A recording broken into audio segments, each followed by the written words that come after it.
कह रहा है एक समकोण का आधार उसकी ऊंचाई के दुगने से 2 अधिक है और त्रिभुज का क्षेत्रफल हमें दिया गया 30 वर्ग इकाई। ठीक है, तो देखो समकोण त्रिभुज हमारा कैसा होता है, ऐसा होता है। ठीक है, तो देखो इसमें क्या करे, इसकी ऊंचाई के दुगने से 2 अधिक है, ये हमारा क्या हो गया, कर्ण हो गया। ठीक है, ये क्या हो गया, आधार हो गया, और ये क्या हो गया, हमारी ऊंचाई हो गई। ठीक है, इसको बोलते हैं लंब। तो हमसे जो कह रहा है वो पहले देख लेते हैं क्या कह रहा है। तो इसकी ऊंचाई को हम क्या मान लेंगे, x। इसकी ऊंचाई को हम क्या मान लेंगे, ऊंचाई बराबर x।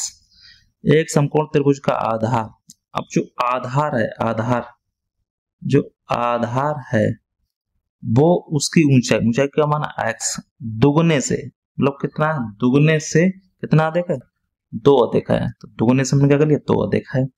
तो इसका क्षेत्रफल 30 सेंटीमीटर दिया है। तो हमें मालूम त्रिभुज क्षेत्रफल क्या होता है, यहाँ मालूम त्रिभुज का क्षेत्रफल बराबर होता है 1/2 आधार गुणे ऊंचाई।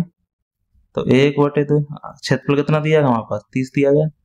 1/2 आधार कितना है हमारे पास, 2x + 2।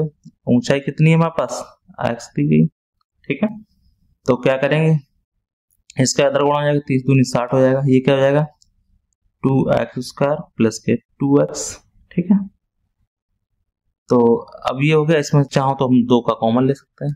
ठीक है, 2 का हम कॉमन ले लेंगे तो क्या हो जाएगा, 2 कॉमन आ गया, क्या आ जाएगा, x² + 2। ठीक है, 2 से ये काट देंगे, 30 हो गया। तो सीधे सीधे हम क्या लिख देंगे इसको, तो इसको हम ले सकते हैं क्या, x² + 2 - 30 = 0। ये हमारा क्या हो जाएगा, समीकरण हो जाएगा।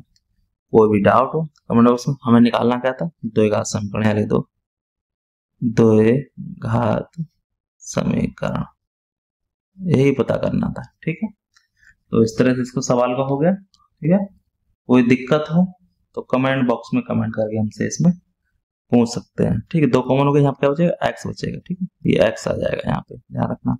2 कॉमन लिया, x² + के x। ठीक है, तो क्या हो जाएगा, x² + के x - 30 = 0।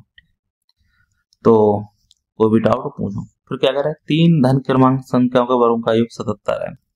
तो क्या करेंगे, माना 3 क्रमागत धन पूर्ण संख्याएं क्या है, एक क्या हो जाएगी, x - 1 हो जाएगी, एक x हो जाएगी और एक x + के 1 हो जाएगी।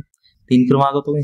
अब हमें क्या निकालना, योग इनका, वर्गों का योग इनका। पहले क्या करेंगे, वर्ग करेंगे, x - 1 का whole square plus x² plus x + 1 का होल स्क्वायर बराबर योग का सीधी सीधी करें, धन पूर्ण संख्याओं का वर्गों का योग कितना है, 77 है। खोल लेंगे इसको, तो क्या आ जाएगा, a² + के b²। अब ये क्या जाएगा, माइनस के 2a और b प्लस के x² + के a² + के b² प्लस के 2a और b बराबर 77। ठीक है, तो x² + के 1 - के 2x प्लस के x² + के x² + के 1 प्लस के 2x बराबर 77। ठीक है, तो देखो 2x से 2x कट गया, 1 2 3, ये क्या हो जाएगा, 3x² हो गया। 1 1 2 प्लस के 2 बराबर 77। तो 3x² बराबर 77 माइनस के 2, 3x² बराबर कितना आ गया, 75 हो गया। ठीक है, 75 में क्या करेंगे, 3 का कॉमन ले, 3 का कॉमन है ही ये, 3 से काट देंगे, 3 दूनी 6, 3 पंजे 15। तो x² बराबर 25। तो क्या हो जाएगा, x² माइनस के 25 बराबर 0। ये समीकरण हो गया। यही मैं ज्ञात करना था। कोई भी डाउट हो और पूछ सकते हैं। वीडियो अच्छा वीडियो लाइक जरूर करें।